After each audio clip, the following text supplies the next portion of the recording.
It was in the fall of 2014 that all the priests of the diocese were invited, well, not invited, commanded to a meeting with the bishop. And at that meeting, the bishop shared with us a vision that he had for our diocese. He wanted to embark upon a capital campaign to help relieve some of the debt of the diocese. And since we are part of the 85 parishes that make up the Diocese of Oakland, he wanted to let us know what he needed from each parish. And so we were offered an option. Every parish was assessed a certain amount that they had to contribute towards the diocesan capital campaign to the best of their ability. The choice was either to partner with the diocese, do the best we can that we could do with the help of the diocese, and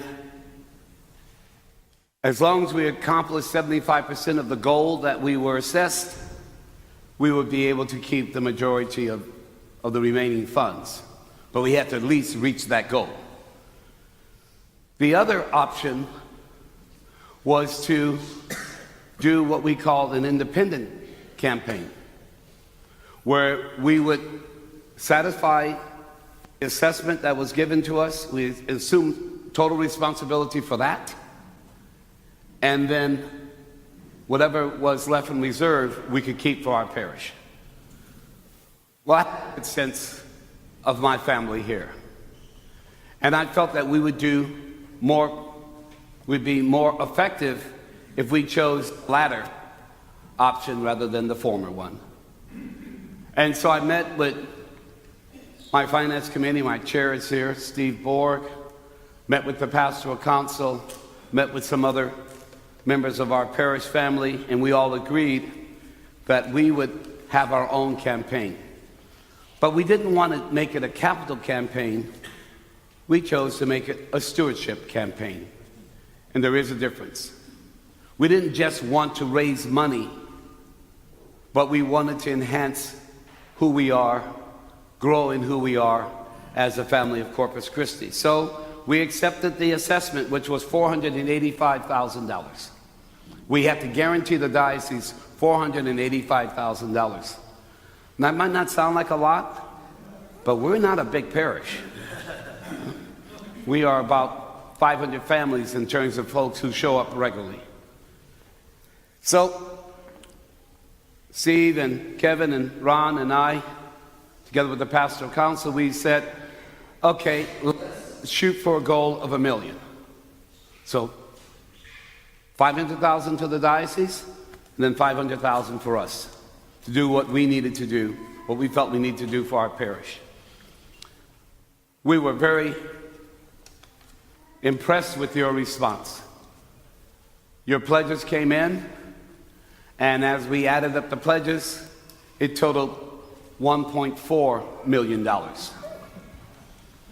which was not bad, right? And as a result of that, we were able to develop a stronger youth ministry program. We're able to develop a program for our children, Children's Liturgy of the Word, those little ones that ran out. We're able to develop ministries, retreats, and study groups and small faith sharing groups for the adults of our parish.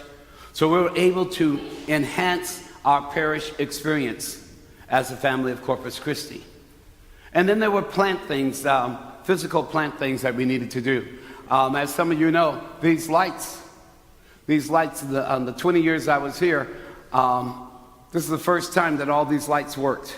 Okay? That was because of your generosity. Those beautiful windows. We painted the interior of the church. We painted the exterior of the church. Those of you who've done renovations, you know, once you start and you go, oh my gosh, we got to do this. We got to do that, right? Am I right, Antonio? We renovated our kitchen in the Gibson Center. We cleaned up the... Oh, I'm going to get to you, Jay. Give me a minute, dude. He wants to be baptized now. Let's put him in. We were able to contribute to the renovation of the school. I say we.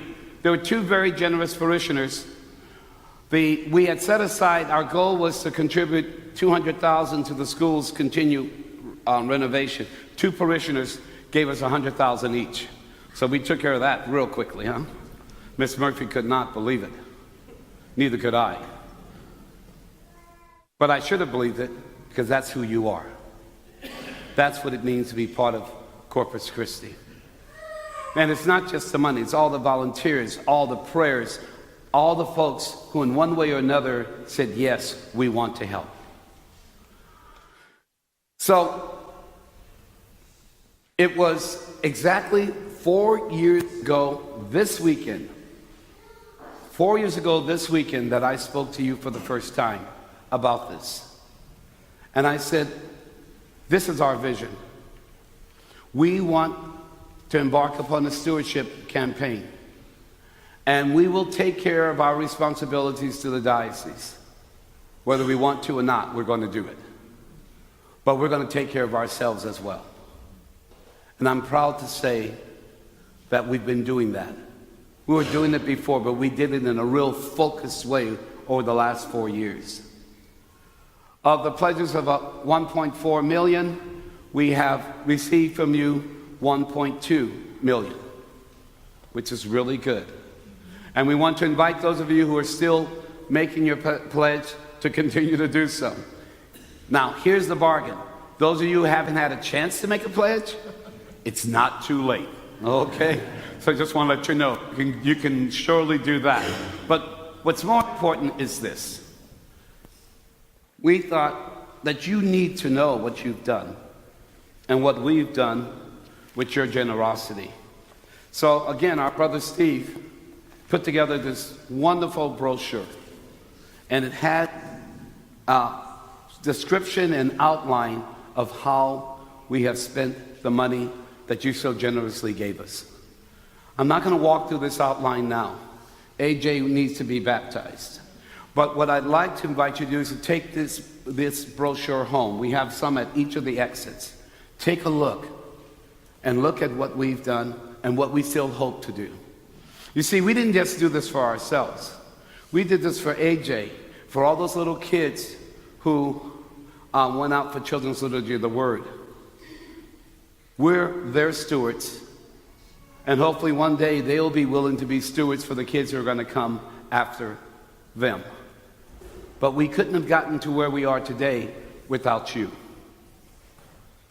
There's a line from one of Shakespeare's plays, and Shakespeare says, sometimes, and this is my paraphrasing, sometimes the best that can be said is thank you, thank you, thank you.